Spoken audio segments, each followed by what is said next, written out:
House Speaker Paul D. Ryan called electric vehicle tax credits money wasted on losers. The head of the Environmental Protection Agency, Scott Pruitt, said he'd do away with renewable energy subsidies. During the presidential election campaign, Donald J. Trump disparaged renewable energy as very expensive and not working on a large scale. He said a wind farm in California looked like a junkyard and claimed wind power killed birds in vast numbers. As president, he pulled the United States out of the Paris Climate Change Accord.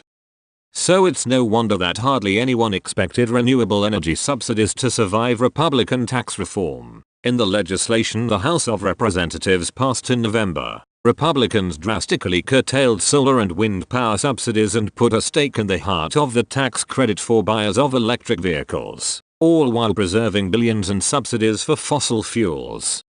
Yet in the final tax bill Mr. Trump signed in December, there they are, the full panoply of tax incentives for renewable energy, as well as the $7,500 electric vehicle tax credit. Adam Jonas, an auto industry analyst for Morgan Stanley, called it a surprise move that suggests there may be deeper but little recognized congressional support for electric vehicles and the infrastructure needed to support them. Given that Tesla and General Motors are by far the top producers of electric vehicles, you'd expect their executives to be thrilled. GM has made a huge commitment to an electric vehicle future and has pledged to have 20 new models on sale by 2023. It lobbied to preserve the incentives. But Tesla has been conspicuously silent on the law, and GM's response has been qualified. A company spokesman, Patrick E. Morrissey, said GM supports continuing the electric vehicle credit as an important customer benefit that can help accelerate the acceptance of electric vehicles, but added, "We believe additional reform to the EV tax credit would help grow the market for electric vehicles even more. That's because as now structured, the tax credit puts Tesla and GM at a competitive disadvantage, especially compared with foreign rivals who are just starting to ramp up electric vehicle sales in the United States. The tax credit begins to phase out after a company sells 200,000 electric vehicles, or threshold both Tesla and GM are expected to reach this year. Meanwhile, buyers of electric BMWs, Volkswagens and Volvos will continue to get the full $7,500 credit. All of those manufacturers have announced aggressive sales plans for electric vehicles in the United States but so far have sold relatively few of them. The 200,000 limit on the tax credit was added in 2009 when Congress extended incentives for plug-in vehicles passed during the George W. Bush administration, as a way to move the nation toward energy independence. Tesla and GM, far ahead of their rivals in investing in and promoting electric vehicles, have benefited from the tax credit in the intervening years, but will lose it soon, just as the market is becoming more competitive, in effect, penalizing them for being ahead of the curve. Tesla's chief executive, Elon Musk, has been railing against the way the credit is structured, saying the perception that Tesla benefits from federal tax handouts drives me crazy. What matters is whether we have a relative advantage in the market, Mr. Musk said during an earnings conference call last year, and in fact the incentives give us a relative disadvantage, since, at Tesla's current sales rate, Tesla customers will soon see their tax credit disappear. He noted that Tesla's competitive advantage improves as the incentives go away. A Tesla spokeswoman declined to comment further. Mr. Jonas, in a note to Morgan Stanley clients, agreed that the provision would help foreign rivals, but may not have much impact on Tesla. Tesla's high-end S and X models sell on average for close to $100,000, and the average price for its mass-market 3 model is expected to be about $50,000.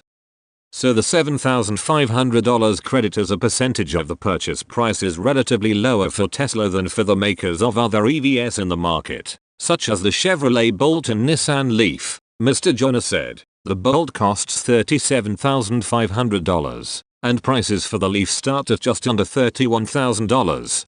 He said the credit was more important for other players who are much further away from the 200,000 United States sales mark. In theory, the problem shouldn't be difficult for Congress to fix. One approach would be to lift the 200,000 vehicle cap and continue the credit indefinitely, a move that would most likely be welcomed by makers and consumers of electric vehicles and has the support of green energy lobbying groups. But the price tag for the government could become prohibitive if electric car sales surge. Or Congress could phase out the incentives beginning at a target date that would apply to all manufacturers, or after total industry sales hit a level that suggests a move to electric vehicles is sustainable, depending on the time or level of sales chosen. That could address concerns about the impact of the tax credit on the deficit. Tesla and GM have not proposed a specific fix. Many countries have far more robust subsidies for electric cars than the United States, including most of Europe. Norway has by far the highest percentage of electric car ownership in the world. About 1/3 of the vehicles sold there last year were electric or hybrid, along with the most lavish subsidies, which include sharply reduced sales taxes as well as free parking and use of uncongested bus lanes. The country has set a goal of zero auto emissions by 2025. While no one expects the United States to go to such an extreme, revising the electric vehicle tax credit and bolstering other incentives for renewable energy could be a rare source of bipartisan agreement. When it comes to jobs, a top priority for both Congress and the Trump administration, the Department of Energy reported that in 2016, 3.38 million Americans were employed in the clean energy sector. 10% more than the 2.99 million employed in fossil fuels. How the renewable energy subsidies managed to survive to be part of the tax law remains a subject of debate, but nearly every explanation points in part to Senator Charles Grassley of Iowa, the powerful Republican chairman of the Judiciary Committee and a staunch supporter of renewable energy, especially wind. Iowa is a leader in wind power, which generates 36% of the state's electricity. The wind power industry employs 9,000 people in the state, according to the Iowa Wind Energy Association. Senator Grassley did not respond to requests for comment. Trying to tamper with the renewable energy subsidies and the electric vehicle credit, as the House version of the tax bill did, was asking for trouble, said Dean Zib, former tax counsel for the Senate Finance Committee and a national managing director at Alliant Group, which specializes in tax credits and incentives. Certain senators wouldn't budge on that. With funding for the government scheduled to expire on the 19th of January, and with such a narrow Republican majority in the Senate, Republicans and Democrats in Congress have an incentive to find some common ground, which might include revising the electric vehicle credit.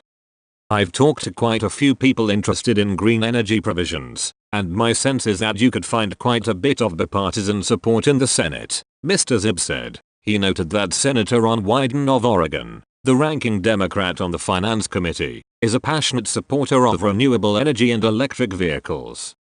Everyone I spoke to this week agreed something needed to be done. Imposing an arbitrary $200,000 cap on the tax credit is a terrible way to approach tax policy, Mr. Zib said. Congress shouldn't be picking winners and losers among companies.